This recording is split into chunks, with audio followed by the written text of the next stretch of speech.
लेकिन सारे संसार का भरोसा भूखना, प्यासना, जप, जोग, हवन, जप, इसका भरोसा छोड़ो। इससे जीव भवसागर से पार नहीं हो सकता है, बल्कि भवसागर में आने के लिए तैयार हो सकता है। क्योंकि कर्म कांड आज साधन है, साधन से आत्मज्ञान नहीं होता। कल्याण आत्मज्ञान से होता है और आत्मज्ञान गुरु से होता है। हम कितना भी कर्म कांड करते चले जाएं, दान पुण्य हवन यज्ञ जब तक पूजा पाठ करते चले जाएं, उसका परिणाम केवल फल है। अगर फल मिलेगा तो भोगने के लिए तन मिलेगा, मुक्ति नहीं मिल सकती। गोस्वामी जी ने चैलेंज किया है, मानव परिवार को जगाया है, गए इंसान जो तुम कर रहे हो इससे जीव भवसागर से पार नहीं हो सकता। तुलसी कृत कवितावली 755 में चैलेंज किए हैं गोस्वामी जी। कहा जप जोग विराग महामख साधन दान दया दम कोटि करे, मुनि रिद्धि गणेश सुरेश महेश से सेवत जन्म अनेक मरे, निगमागम ज्ञान पुराण पढ़े, तपसा नल में जुग पुंज जरे, मनसो पन रूप कहाए तुलसी, रघुनाथ बिना दुख कौन है। इन सब चीजों से रघुनाथ का ज्ञान नहीं हो सकता, उसका परिणाम केवल फल है। फल मिलेगा, भोगने के लिए तन लेना पड़ेगा, और शब्द उच्चारण से भी मुक्ति नहीं मिलेगी। नहीं तो लिखना नहीं पड़ता महात्मा जी को। राजा दशरथ के बारे में राम राम कहि राम कहि, राम राम कहि राम, तन परिहर रघुबर बिरह, राव गयो सुरधाम। स्वर्ग में स्थान मिला, ये सब कर रहे थे, जिसको गोस्वामी जी ने रोके। जब जोग हवन यज्ञ जब तब या जो करना चाहता था उसको दान दे रहे थे, लेकिन उसका परिणाम मुख से 6 बार शरीर छोड़ते समय राम राम निकला है, और राम उनके घर में उनको बेटा समझते रहे, मुख से राम राम, और अंत में ठकान कहाँ मिला, मुक्ति नहीं मिली। मुक्ति बिना ब्रह्म ज्ञान के नहीं मिल सकती। जन्म जन्म जतन कर रहे अंत राम मुख आवत नाही।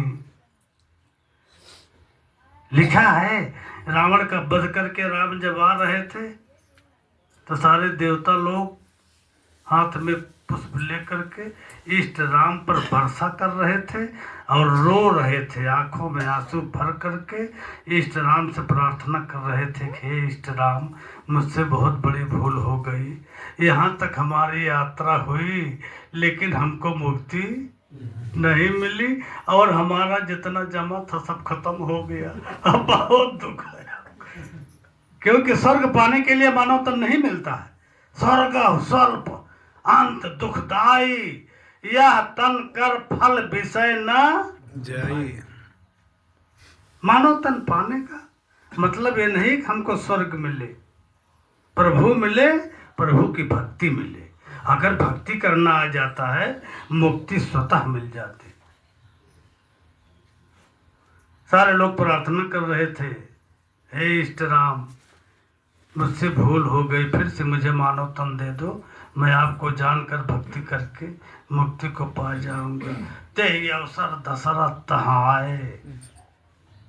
उसी अवसर पर राजा दशरथ भी हाथ में फूल लेकर के आए और तनय बिलोक नयन जल छाए। जब देखा अपनी आंखों से कि ये तो हमारा बेटा राम ही इष्ट है, मैं तो बेटा ही समझता रहा, अब अवसर आ गया प्रार्थना करने के लिए। रोने लगे। तही अवसर दशरथ तहाए और तनय बिलोक नयन जल छाए। रोने लगे। तो भगवान राम ने जब ऊपर नजर किया तो लिखा है, प्रथम प्रेम रघुबर अनुमाना। आज हमारे पिताजी हमको बेटे के रूप में नहीं देख रहे, इनका भाव बदल गया। इनकी नजरिया बदल गई। इष्ट राम से प्रार्थना कर रहे हैं। प्रथम प्रेम रघुबर अनुमाना और चित्त ही पिता ही दीनो दृढ़ ज्ञाना। दृढ़ ज्ञान बनाम ब्रह्म ज्ञान, जिससे मुक्ति मिलती है। ब्रह्म ज्ञान देकर के उनको मुक्त किया।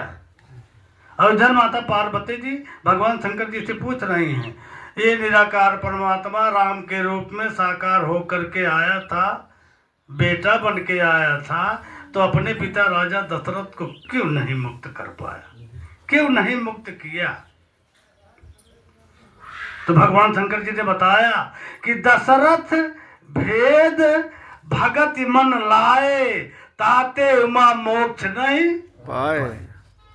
जो समय के सदगुरु की शरण में जो जीव नहीं जाता है, भेद कर जाता है, ऐसा जीव भवसागर से पार नहीं होता। बिना ब्रह्म ज्ञान के मुक्ति नहीं। समय हो जाएगा तो बताइए, सारा कीजिए। हो गया समय। साथ संगत जी दास को भी नहीं पता चल पाता। दो भाई नमाज पढ़ रहे थे,